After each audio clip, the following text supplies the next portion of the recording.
Hello, guys. So, on the floor again.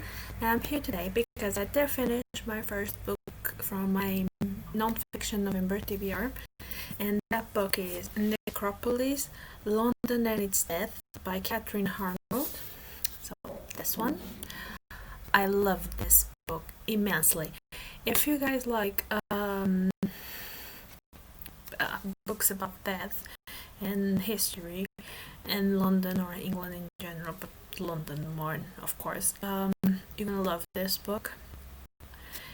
It does, how to say, this goes from the first burial grounds, or at least some of the first that they found out, until the both World Wars. They talk about them, but this is England, this is London, so as you might guess, there is a good portion of this book dedicated to Victorian London, because why wouldn't it be? It's almost the period and the place where professional mourning was invented. So yeah, that was pleasant. The writing, amazing. It gives us, instead of giving us like all of those extra notes and everything, it is just a cohesive text without notes. I'm gonna be honest. I'm not the please light, really. Thank you.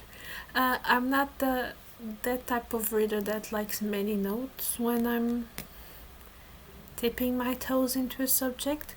And it kind of breaks my reading flow, so I do prefer that it doesn't have the notes, but it kind of explains the things, but it has a little bit of a number, so you can go to the back to the notes and see where that comes from. So if you want to look more into it, you have the sources, you can do the job.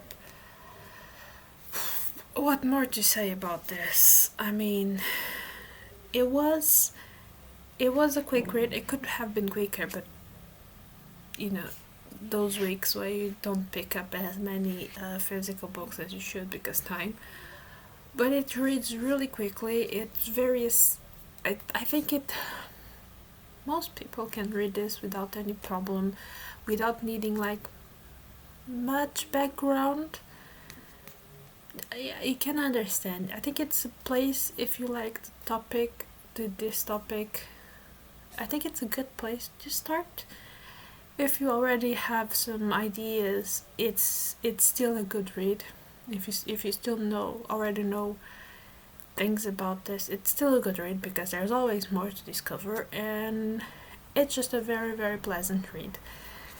I just enjoy it immensely. Now, I do know that some people think that reading about death it's a little bit macabre and obscure, but in history, it's the burial grounds give us a lot of information about the time. It's where you find the people, quite literally, and you can take conclusions about it. And even when you don't need the people or the artifacts of the burial ground to have an idea of the times, it helps understand the mentality of the people, the religion state of certain places. It tells so much about about people from said country or place, and it just tells so much about the mentality and how people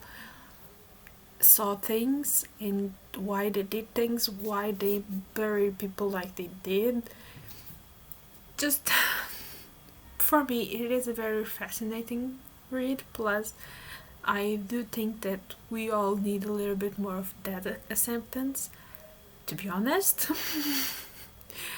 it has been a year with lots of death, but I think it's always a year with lots of death. I know that this year was special, but you guys understand what I say.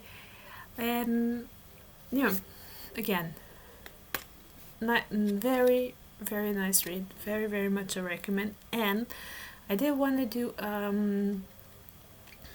how to say, I want to recommend book if you guys like this, or maybe if you guys like that other book, you will enjoy this. Since this book had a lot about the Victorian times, it made me think so much about another book that I have read, but it is fiction. Although it is fiction, it does feel like sometimes it treads the line between fiction and non-fiction. It almost feels like a non-fiction book that is somehow dramatized, so it skips under the lines of people that prefer fiction. And that book is Bellman and Black by Diane Satterfield. Now, I love this author. At least the two books that I already had, because I have the Once Upon a River. I still have to read that one, but I'm going with it with full expectations, to be honest. This book is. I'm wondering if I should read the back, or if I should tell you. I'm gonna read the back to you and see what you guys think, because it's really short. So it says, a boy takes aim at a rook with his catapult.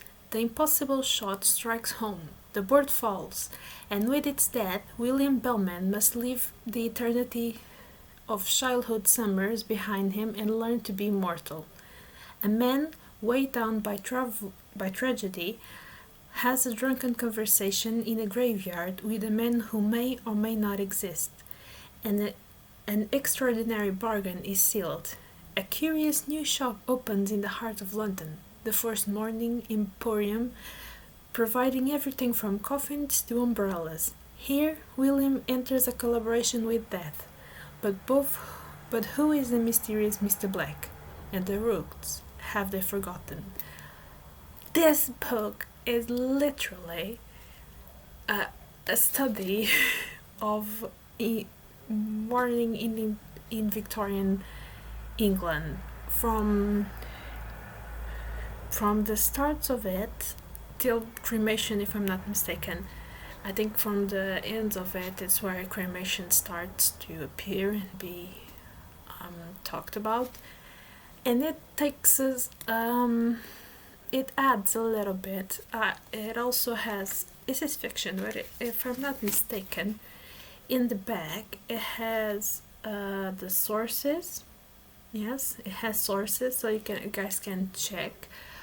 But it gives us a good idea of how people acted in Victorian England, all the little things that people needed when they went into mourning. Here they talked about a little bit about the